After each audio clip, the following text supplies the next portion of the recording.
Audio on demand from Vision Christian Media. Foundations. Exactly. But, there's a creative way that God gets around that as well, and you can see that in the genealogy. Yeah, and that's why the genealogies are so important. They're critical. Boring though they may seem to us, they're really, really important.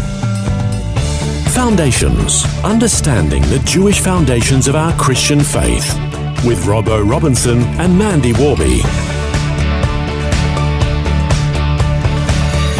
Sometimes we're reading the Bible and come to long lists of names and places, and we can groan inwardly wondering why they're there and why do we even need to bother reading them. Well, actually, the lists are very important and contain some hidden treasures as well. I cannot tell you the number of times I've actually got to a portion in the Bible and it's just been this long list of so-and-so begat so-and-so and so-and-so begat so-and-so, and you kind of groan, you think, oh my goodness, do I really have to endure this? Because you kind of think, if I jump this, I could get to the really good, well, that's right, really exactly. good bits. Yeah, what does it actually, is it important to know who the family tree of different people are? Yeah, and half the names you can't pronounce anyway. They're so difficult, they take up a verse in themselves sometimes.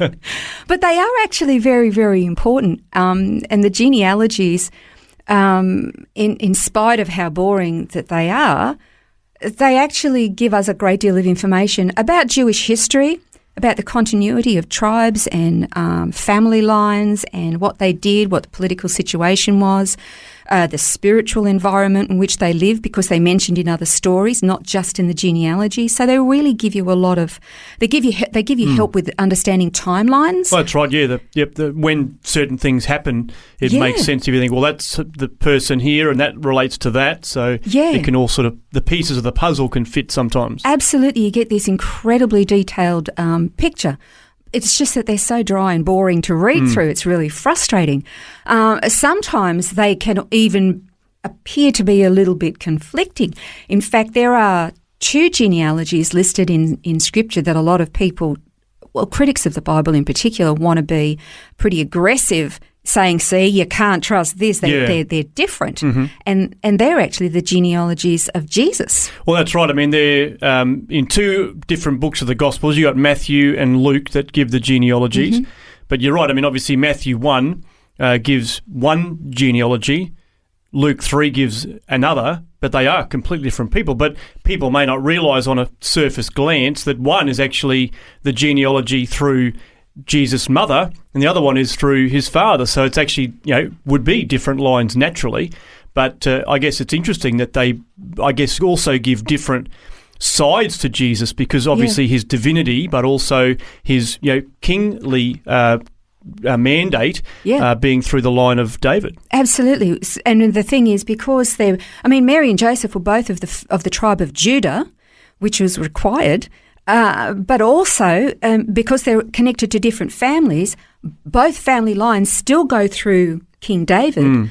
But one, actually, as you said, it proves his divinity going back through Adam and Eve to God, and the other through David. One side was a cursed line, the other was not. Yeah. And both proving his Jesus' legitimacy. And that's curious too, isn't it? The curse that came, there was one person that, God put a blood curse on him. And suddenly you'd think, oh, that's going to ruin the whole Messiah that's coming. Exactly. But there's a creative way that God gets around that as well, and you can see that in the genealogy. Yeah, and that's why the genealogies are so important. They're critical. Boring though they may seem to us, they're really, really important. And we've also learned in other times, in other programs where we've talked about the importance of names and why names were given. Yeah. And they in themselves tell incredible stories. And the story that comes to mind is the story of when the Ark of the when the Ark of the Covenant was captured by the Philistines, and that was when Eli, the high priest, they were based at Shiloh where the tabernacle was, and then the Ark of the Covenant gets captured. Well, that's right. That's as you say, it's a sad story, but it's a peculiar one in the sense that the child that was born, the name that he was given was, not very nice for him, to grow up, being called Ichabod, because that meant the glory has departed. Yeah. But you're right. This was where I've always called him Eli, but Eli is the proper pronunciation, is it, for the high priest? But he died on that day. His sons both died, and as he was given that news, he then essentially had a heart attack and died as well. So there's a whole tragedy that happens there within the family. And one of his daughters-in-law has a baby prematurely as a result, and she names him Ichabod. So there's this, peculiar name, but it's once again tells part of the story. And so he grows up with this name Ichabod, meaning the glory is departed. It was the day that he was born that the ark of the Lord was captured. Yeah.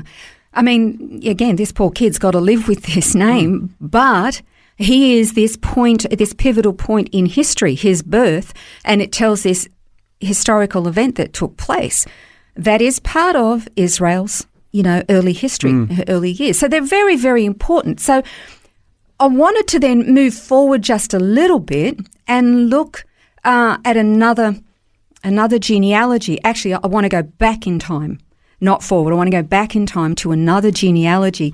One of the wonderful things that I've always loved about the teaching of the late Dr. Chuck Missler was how he would dig into things where, normally speaking, wouldn't even cross my mind to dig into the meanings of a list of genealogies. And then he brings out these treasures. And there are other Bible teachers who do it as well, but it was Dr. Chuck Missler who actually first introduced me to these incredible treasures. So I wanted to have a look at the very first genealogy in the Bible, and it's contained in Genesis chapter 5, verses 1 to 31. Now, there are 3 additional names in this chapter, but they were after the flood of Noah. So I'm looking at the genealogy of names up to the flood of Noah. And this list is in Genesis 5, and I looked at all of the name meanings. I would recommend everybody do this kind of thing. When somebody tells you something, go and investigate it and research it yourself. Don't just believe what somebody tells you. So I actually went and looked up all the meanings of the names. As Dr. Chuck would ask you to do. As he always asked us to do. Now, the names are Adam, Seth, Enosh, Kenan, Mahalalel, that's a really big mouthful, that one, Mahalalel, Jared, Enoch, Methuselah, Lamech, and Noah. So I went and looked them all up. Now, all of them were accurate, bar 2, and I thought, oh, well, there goes this lesson. But I actually went digging a little further into the etymology of that name and where it came from, and turns out Dr. Chuck Missler was absolutely correct. So the names were correct. So if you look at the meaning of the name Adam, it means man. The meaning of the name Seth is appointed. Enosh means mortal. Kenan means sorrow. Mahalalel means the blessed God. Jared means will come down. Enosh means teaching. Methuselah means his death shall bring. Lamech means the despairing. And Noah means comfort. So I guess probably worth mentioning there that Kenan and Lamech were the 2 that looked a bit unusual, but as you dug, you found that I found out they were absolutely meaning true. was right. But as you put all those together into a sentence, so all the meanings of the names, it comes out to say, man appointed mortal sorrow, the blessed God will come down, teaching his death shall bring the despairing comfort. Isn't that extraordinary? Yeah. You put that together, and that is literally the story of redemption, of man's fall, his sinful condition, and that God is going to be the one that will come down and redeem mankind through his own death and comfort the people. Isn't that amazing? It certainly is amazing, and it takes away the boringness out of genealogies, doesn't it, when you realise some of the the intricacies and the real gems that it can be found in there. Absolutely. In fact, when we get a little bit closer to Christmas, we're going to look at the Mazzaroth. Now, the Mazzaroth is the Hebrew word for constellations, and we're going to look at what we today call the zodiac. We're not going to get into astrology by any means, but we're going to look at what God has actually placed in the heavens. And honestly, when I first heard this, it took my breath away. Wow. But these are the kind of things that when you're looking at all these, getting back to these boring lists, they're not so boring once you sort of lift the surface and take a look underneath, and you find out not only how important they are, but how breathtakingly, I don't want to say the word mysterious, but I will say supernatural they are. And they have incredible implication for us. We're going to continue to look at this on our next program, discovering another really important reason for these seemingly boring lists in the Bible. That's next time on Foundations. This has been Foundations, a look at the Jewish foundations of our Christian faith. For study notes, resources and more, see vision.org.au/foundations.